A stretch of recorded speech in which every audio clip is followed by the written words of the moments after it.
오늘 저는 찬양의 파워라는 제목으로 여러분과 말씀을 나누도록 하겠습니다. 여러분, 우리가 신앙생활하면서 제일 강조 받는 것이 이제 찬양, 또 기도, 이런 부분들이죠. 또 말씀, 이런 부분들이잖아요. 우리 오늘 그걸 분절적으로 생각하지 않고요, 단편적으로 우리 삶의 영역을 생각하지 않고 또 삶의 영역에 전체적으로 한번 적용을 해보면 좋겠습니다. 사실 인생은 환경을 바라보고 조건을 바라보면 이렇게 찬양하고 싶지 않을 때가 많아요. 왜냐하면 사람이, 우리 본성은 내가 원하는 환경, 또 내가 기도했던 제목이 응답받았던 경우, 내 목표가 이루어졌던 경우, 내 바람이 성취됐던 그런 경우만 노래가 나오는 거예요. 우리 본성은, 우리 감정은 그런 거예요. 근데 우리 인생이 편안하고 내가 원하는 시간에 내가 원하는 일들이 이루어지고 믿는 저희들조차도 그런 경우만 있지 않잖아요. 인생이 어떻게 보면 한마디로 말하면 이 전쟁과 같습니다. 누군가와의 무한 경쟁을 치러야 하는 차원도 있지만 우리는 영적으로도 지금 전쟁을 치르고 있어요. 또 자신과도 전쟁이 있습니다. 나는 오른쪽 길을 가고 싶은데 내가 연약하니까 오른쪽 길로 못 가는 거예요. 가서는 안 되는 왼쪽 길을 선택하고 있고요. 나는 하나님 앞에 정말 이렇게 경건하게 살고 싶은데 나의 연약함 때문에 오히려 경건하지 못한 삶을 살게 될 때도 많은 거죠. 그러니까 내 안에서의 전쟁, 또 사람과의 경쟁하면서 살아가야 되는 이런 이 구조 속에, 시스템 속에 있는 이 인류 공동체. 여러분이 성경에 보면요, 구약 성경 다 전쟁의 역사입니다. 그냥 인류의 최초의 가정에서부터 형제끼리 전쟁, 계속 전쟁의 연속이에요. 세월이 지나서 민족이 이루어지면 민족끼리, 동네끼리 전부 다 전쟁이에요. 또 이제 영적인 것에 좀 눈을 뜨면요, 이게 어둠의 세력이 있다는 것을 또 우리가 알게 되는 거죠. 여러분, 근데 전쟁은요 반드시 이겨야 됩니다, 사실은. 근데 지게 될 때는 크나큰 손실의 대가를 치러야 되는 거죠. 그래서 이 결과적인 그것으로 인해서 우리가 긴장을 갖고 두려움도 갖고요, 또 불안함에 사로잡히기도 합니다.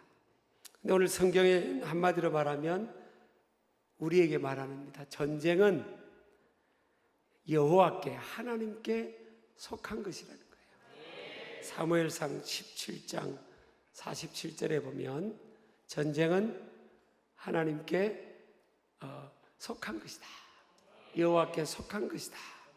다윗의 고백입니다. 그래서 우리가 믿음을 작동을 시켜야 되는 거죠.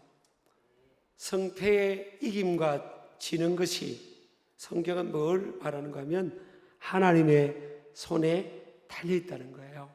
그럼 너희들은 아무것도 하지 마라, 이게 아니라 하나님과 함께라면 이길 수 있다는 거죠.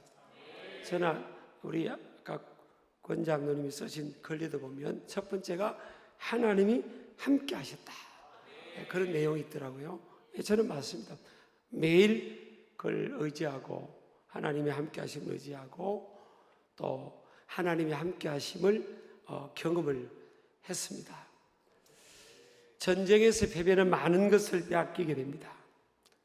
이기고 패하는 상황에서 인간은 사실은요, 우리의 실체가 드러나게 됩니다. 내가 믿음이 있는 것 같은데 이 전쟁과 같은 상황을 만나면 믿음보다는 정말 밑바닥을 보이는 인생이 있어요. 정말 바닥을 치는 그런 모습을 보이기도 하는 거죠. 그래서 이 하나님은 어떤 때는 이 전쟁을 허락하셔서 우리의 현 주소, 저와 여러분의 분의 실체 이런 것들을 적나라하게 보게 하시는 거죠.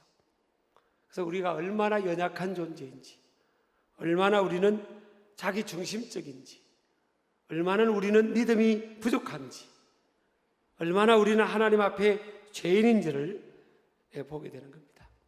성경을 읽다 보면요, 전쟁을 피해라, 전쟁 중에 도망가라 이런 구절이 없어요. 세상에서의 우리 나라끼리 만약 전쟁이 벌어진다면 도망가라 이런 건 없잖아요. 필요한 전쟁이라면 성경은요, 직면하여 그것을 치르고 또 이겨내야 된다. 내가 너와 함께 한다. 전쟁은 내게 속해 있다.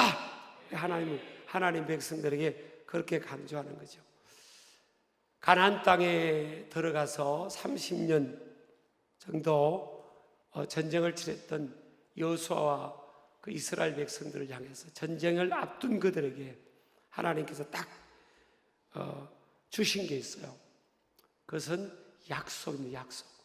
내가 모세와 함께 있었던 것처럼 내가 여호수아와 너희와 함께 해주겠다. 그리고 또 하나의 하나님께서 주신 게 있어요. 따라합시다. 마음의 무장. 전쟁 중에는요, 최신식 무기나 또 잘 훈련된 군사를 하나님이 주신 게 아니에요. 마음을 강하게 하고 담대하라. 그래서 우리 가장 전쟁에서 중요한 것은 이 마음의 문제입니다. 신앙생활, 삶이 전쟁이라고 그랬잖아요. 가장 중요한 게 뭐냐? 이 마음 무장의 마음. 이 마음이 어떻게 무엇으로 채워져 있냐? 이것이 가장 여러분 중요하다고 믿습니다. 세상이 갈수록요, 우리의 마음들이, 사람의 마음들이요, 이 복잡다단하고 다원화되고, 그리고 아주 죄악이 간영할 뿐만 아니라, 그리고 표피적 삶이 우리도 모르게 우리 삶을 지배하고 있잖아요. 우리는 예를 들어서 학교 다닐 때 막 인문학 책도 많이 보고요, 뭐 성경은 기본으로 많이 봤고, 인문학 책도 많이 봤거든요, 우리는요. 근데 요즘 뭐 대학교에 인문학과가 별로 인기가 없는 거예요. 근데 세계적인 명문대학 뭐 하버드나 이런 데 보면 인문학이 양보를 안 하고 있잖아요. 결국은 제가 그 음악 조수미가 왔나 이랬는데, 결국 어느 단계 가서는 철학이거든요. 삶의 철학. 어떤 분야든 삶의 철학이에요. 어저께 우리 뭐 중앙지방에 아이들 그 예능대회 가서 이렇게 아이들이 뭐 그리기도 하고 글짓기도 하고 뭐 웹툰 만화도 그리기도 하고 뭐 그런 걸 했잖아요. 그 애들이 뭐 그 다 1등 하면 좋겠지만 1등 못 할 수도 있죠. 평생 전쟁을 치러야 되니까, 평생 경쟁을 해야 되니까, 그거 뭐 거기에 1, 2 할 게 아닌데, 애들은 또 민감하잖아요. 애들은 어른도 민감한데. 근데 생각도 못한 초등학교 1학년 우리 손자는 별로 그림에 소질이 없는 줄 알았더니 1등을 하고 온 거예요. 그림에 소질이 좀 있는 것 같아 했던 우리 그 손녀는 1등을 못했어요. 그냥 이제 이렇게 뭘 저기 그냥 격려하는 상을 받은 것 같아. 그러니까 이제 손자는 막 자꾸 내 주위를 맴돌고 있는 겁니다. 칭찬받고 싶은데. 근데 내가 우리 손녀에게 이런 이야기를 했어요. 내 손녀에게 좀 시간이 지나서, 네가 그린 그림이 뭘 표현하고 원하냐, 그림을. 그래서 이제 내 앞으로 네가 그림을 그리든 뭘 하든 너는 이제 4학년이야. 4학년은 네가 뭘 표현하기로 했는데 그게 담겨야 된다. 그래야 사람들이 그걸 듣고 감동되는 걸, 그림을 그 속에 우리로 말하면 철학이 담겨야 된다는 거예요. 결국 어떤 위치에 가든 이 철학적 싸움인 겁니다. 그래서 하나님은 이 전쟁을 통해서요, 우리 신앙적으로 보면 신앙의 보증서를 이렇게 증명하기를 원하는 거예요. 우리의 삶에서 하나님은, 우리 어떤 데 그럴 때가 있잖아. 하나님은 왜 내 편 아니냐, 맨날 나는 전쟁을 치러야 되냐. 그런데 그걸 통해서 맨날 전쟁을 치르는 그것에 포커스를 맞추지 말고요, 네가 이 전쟁과 같은 무한 경쟁이나 이 어려움 속에서 네 신앙을 네가 어떻게 살아가는지, 이 과정 속에서 네가 매 순간 과정 속에서 이 타협하지 않고 저는 더 이상 말 안 하겠습니다만은 정말 그런 사람들도 많이 있잖아요. 막 이거 달라는 사람도 있고 그래요. 진짜. 이게 신앙의 보증서, 내가 살아가는 이 전쟁과 같은 과정 속에서 신앙의 보증서를 하나님께, 야, 너 믿음이 있구나, 야, 너 진짜 믿음이 있다, 그걸 통해 하나님께 영광을 돌리기를 원하는 거예요. 이 여호사밧이라는 이 왕이요, 읽었던 우리 성경 오늘 역대하 20장 여호사밧이란 남유다 4대 왕이 나오잖아요. 여호사밧이 여호와는 심판하시다, 이런 이름이 뜻인데, 이 여호사밧이 사실은 한번 뼈저리게 한번 실패를 합니다. 처절한 한번 실패를 경험해요. 왜 그런가 하면 타협을 한 거예요. 누구와 타협했는가 하면요, 북이스라엘의 아합 왕하고 이렇게 친하게 지내요. 아합하고 여호사밧은 하나님은 심판하시는 분이 아니고 믿음 있는 사람이에요.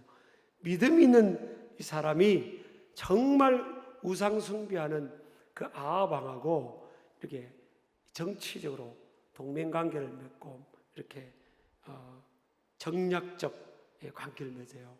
그래가지고 아합이 전쟁 치를 때 함께 찬양했다가 큰 코 다칩니다. 하나님이 책망을 들어요. 여러분, 우리는 살아가다가 믿음으로 시작했잖아요. 우리는 신앙이라고 해서 믿음으로 출발하는 거 아니에요. 근데 과정을 살아가면서 정말 이게 믿음으로 살아가지 수 없는 그런 많은 일들이, 유혹들이 오는 거예요. 사람을 통해서는, 환경을 통해서는 그렇게 막 쑥쑥 들어오는 거예요. 훅 들어오는 거라고요. 여호사밧이 한번 당해본 경험이 있기 때문에요, 지금 모압과 암몬, 에돔 족속이 연합군이 지금 쳐들어온 겁니다. 그때 이 여호사밧과 이 남유다는 군사력이 굉장히 약해져 있었어요. 근데 그때 하나님께서 야하시엘이라는 아주 평범한 선지자였어요. 레위인이죠, 레위인. 평범한 레위인 야하시엘이라는 이 13장이 나오는데, 그 야하시엘이라는 사람이 하나님의 영임인 겁니다. 쉽게 말하면 아주 유명한 목회자가 아니어서 오늘날 말하면요. 근데 왕이시여, 걱정하지 마십시오. 하나님께서 하시는 구원을 보십시오. 이렇게 위로를 한 거예요.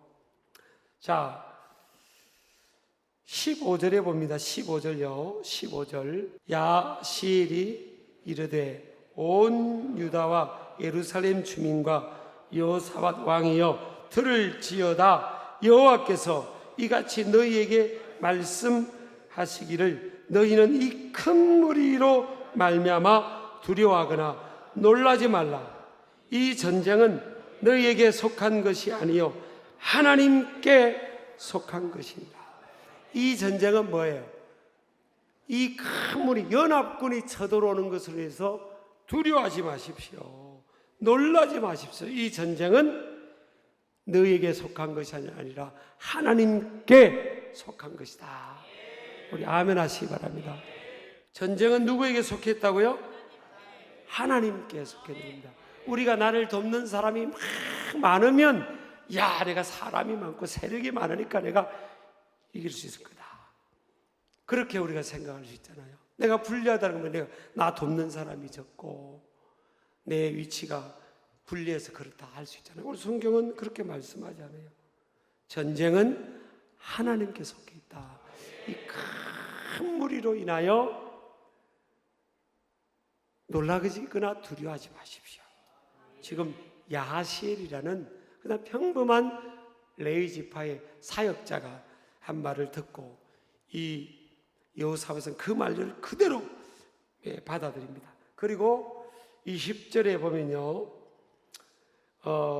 지금 여호사밧이 이스라엘 백성들에게 외칩니다. 우리 20절 한번 읽어볼까요? 이에 백성들이 아침에 일찍이 일어나서, 이제 새벽 기도하는 것처럼 일찍 일어난 거죠. 드고와 들로 나가니라. 나갈 때 여호사밧이 서서 이르되 유다와 예루살렘 주민들아, 내 말을 들을지어다. 너희는 너희 하나님 여호와를 신뢰하라. 그리하면 견고히 서리라. 그의 선지자들을 신뢰하라. 그리하면 형통하리라. 자, 신뢰하라가 세 번 나옵니다. 신뢰하라, 견고히 서리라. 이것도 이제 제가 설명하겠습니다. 말은 히브리어로는 어근이 같아요. 그의 선지자들을 신뢰하라. 아이를 좀 더. 자, 따라합시다. 신뢰하라. 그렇잖아요. 근데 지금 여호사밧이요, 야시엘을 통한 하나님의 약속의 말씀을 받고 어떻게 합니까? 입으로 하나님의 영광을 선포합니다. 믿음 있는 말을 하는 겁니다. 전쟁이 일어나면요, 백성들이 불안해하고 두려워하고 우리 가족들, 우리 자녀들 다 죽는 게 아니냐, 더구나 연합군이 쳐들어오니까 이거 큰일 났다 이럴 수 있잖아요. 지금 왕은 지금 뭐 하고 있는 거예요? 지금 왕이 지금 전쟁을 준비도 못하고 이것도 대비도 못하고 말이야, 막 그렇게 생각할 수 있잖아요. 근데 여호사밧은 믿음의 말을 합니다. 너희 하나님 여호와를 신뢰하라. 그런다. 신뢰하라. 견고히 서리라.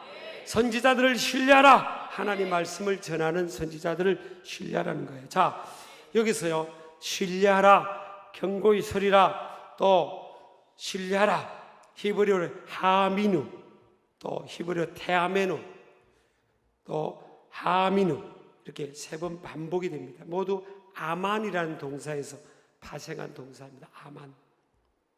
이 아만은 우리가 잘 알죠. 아멘에서 아멘이 된 거예요. 우리 아멘 한번 해봅시다. 아멘. 시작. 그러니까 믿음이 뭐예요? 아멘 시간이에요. 아멘 시간. 저 큰 무리들 보지 말고 아멘 하라는 거예요. 아멘 하라는 거예요. 아멘. 하나님을 신뢰하라는 것은 뭐예요? 아멘 하라는 거예요. 하나님의 약속이 말씀. 하나님과 하나님의 말씀을 전하는 선지자들을 신뢰하며 그 말씀의 권위 앞에 아멘으로 응답하라는 것을 강조하고 있습니다. 지금 왕이요, 야시엘이 그 평범한 레위 사역자가 말씀을 전했을 때 지금 이 여호사밧 왕이 어떻게 반응을 하는가 하면요, 18절에 보면 여호사밧이 몸을 굽혀 얼굴을 땅에 대니 온 유대와 예루살렘 주민들도 여호와 앞에 엎드려 여호와께 경배하고, 왕이 지금 땅에 치존합니다. 치존. 왕이 하나님 앞에 탁 엎드리는 거예요. 하나님 앞에 엎드리는 겁니다. 몸을 굽혀서 탁 엎드려요. 사무엘 선지자 같은 선지자가 지금 전쟁은 여호와께 속한 겁니다, 그렇게 한 게 아니에요 지금. 그런데도 엎드립니다. 얼마나 겸손합니까 여러분. 저는 이 땅에도 겸손한 지도자들을, 하나님을 경외하는 겸손한 지도자들이 세워져야 될 줄 믿습니다. 바짝 엎드리는 거예요. 바짝. 저는 그래서 어떻게 왕이 이렇게 평범한 목회자가 하나님을 신뢰하십시오 했을 때 다 얼굴을 땅에 엎드리고 그렇게 그 말씀의 근위 앞에 그렇게 엎드릴 수 있냐. 하나님은 그 중심을 보는 거죠. 그리고 나서 이 여호사밧이요, 뭘 조직하냐면 찬양대를 조직해요. 찬양대. 하나님을 찬양하는 사람들을 조직하고요, 옷을, 거룩한 예복을 지금 입힙니다. 예복을 입히고 21절 보면 백성과 더불어 의논하고 노래하는 자들을 택하여, 자, 노래하는 사람들을 불러 모으라고 합니다. 그리고 거룩한 예복을 입히고 군대 앞에서 행진하며 여호와를 찬송하여 이르기를 여호와께 감사하세 그의 인자심이 영원하도다 그럽니다. 그리고 찬양대를 세워놓고 앞에 군대들 앞에 세우고요, 앞에 가면서 여호와께 감사하세 그의 인자심이 영원하도다. 아니 지금 전쟁 치르는데 찬양대가 뭐 어울리냐 생각할 수 있지만, 여러분 이게 이 전쟁은 하나님께 속해 있기 때문에 하나님의 능력을 끌어오기 위해서는 하나님은 찬양 가운데 거하신 하나님이잖아요. 그걸 아는 거예요. 그래서 우리 교회도 이 찬양 성가대, 찬양대, 찬양단, 뭐 찬양을 연주하는 이 오케스트라 악기팀이 굉장히 중요한 거예요, 여러분. 이게 정말, 왜냐하면 하나님은 찬양 가운데 가시잖아요. 우리 아멘 하시기 바랍니다.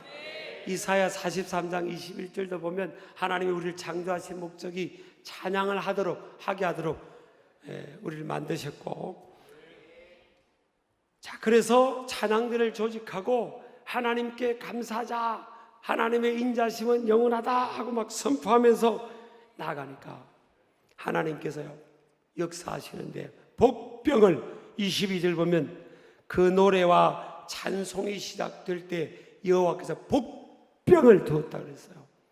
복병을 두어서 지금 암몬, 모압, 세일 사는 게 에돔 족속 아닙니까? 에스의 그 자손들 아닙니까? 연합군들이 쳐들어오는데 거기에서 어떤 일이 있는가 하면 하나님께서, 이 복병은 천사들입니다. 천사들을 통해서 하나님이 탁 이렇게 세일 사람들에게 역사를 한 것 같아요. 그러니까 모압과 암몬 사람들에게 딱 피해를 입히니까 모압과 암몬이 연합군이 형성되어 와다가 자기가 누군가 공격당하니까 자기들끼리 싸우는 겁니다. 그 세일 사람들을 막 죽이고, 그 다음에 이제는 모압과 암몬끼리 또 싸워가지고 자기들끼리 다 서로 23절에 보니까 그들이 서로 쳐죽였더라. 자기들끼리 서로 연합군을 이루어서 유다 백성들을 공격해야 되는데 자기들끼리 그냥, 이게 자중질환이라고 그러잖아요. 하나님이 역사를 하신 거예요. 우리 아멘 하시기 바랍니다. 그러니까 여러분 참 이게 놀랍습니다. 여러분 우리가 기도할 때, 하나님을 찬양할 때, 믿음으로 나아갈 때 하나님은 복병을 준비시켜요. 복병을. 그래서 절정의 우리 신앙 고백이 뭐냐? 따라합시다. 찬양을 선택하는 것이다. 그러니까 찬양은 지금 전쟁 중에 우리가 막 기뻐서 이들이 찬양한 게 아니잖아요. 그 찬양은 감정을 뛰어넘는 거예요. 두 번째, 찬양은 노래를 뛰어넘습니다. 여러분, 내 목소리만 좋다고 이게 찬양이 아니에요, 여러분. 감정과 노래, 목소리를 뛰어넘는 거예요. 오늘 거룩한 예복을 서로 입었다는 것은 뭐예요? 그들은 하나님 편에 서는 구별됨을 말합니다. 구별됨을 의미합니다. 그럴 때 뭐가 나타나죠? 파워가. 그래서 여러분 가만히 보세요. 이거는 이제 우리 교회도 지향해야 되고 더 나아가야 될 부분인 것처럼요, 딱 두 가지를 제가 설명할 수 있어요.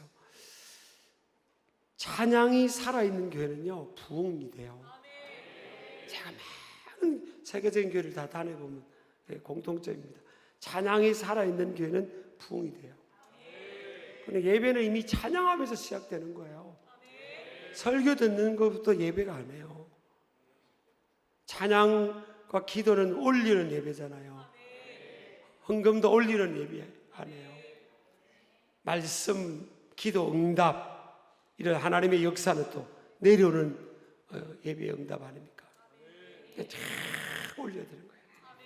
찬양. 그래서 하나님이 가장 기뻐하는 게 이게 찬양이기 때문에, 찬양은 한마디로 하면 파워입니다. 파워. 그 교회가, 그 도시가, 그 나라가 부흥할 때 하나님 뭘 주시는가 하면 찬양을 주세요. 찬양. 그 교회가 부흥할 때 그 교회의 독특한 독특한 찬양을 주세요. 나는요 딴 뭐 다른 데 흉내낼 필요도 없어요. 그 교회가 부흥할 때 하나님 그 교회에 찬양을 주시는 거예요. 그 교회에 주신 찬양을 막 계속 우리가 불러야 되는 거예요. 우리 아멘 하시기 바랍니다. 우리 교회도 지금 막 6, 70, 80곡 찬양을 줬잖아요. 계속 반복해서 불러야 돼요. 새로운 장작곡 우리에게 주셨잖아요. 따라서 찬양은 파워이다. 그 노래와 찬송이 시작될 때 여호와께서 복병을 두었다는 겁니다.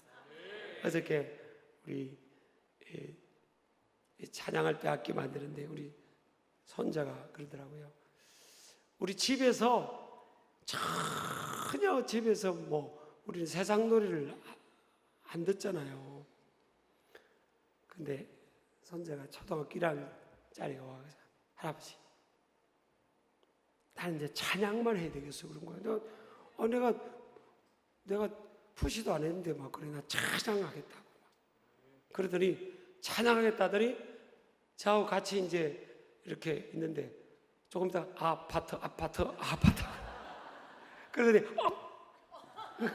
어디서 배운 거야 어디서 오늘 뭐 예능대회 가서 배웠는지 누구한테 온지 한 번도 우리는 들려주지 않는데 아파트를 하고 있는 거예요. 그러더라고요. 여러분요 살아가면서 설교 한 편 찬양에다 듣고 내가 이게 찬양을 계속 하는 게 아니에요. 여러분 끊임없이 우리는 이 믿음 전쟁과 같은 속에서 이 뺏기는 거예요. 지면 뺏기는 거예요. 찬양, 은혜, 건강, 물질, 열정, 신앙 이 싸움에서 지는 거예요. 이 싸움이라는 거예요.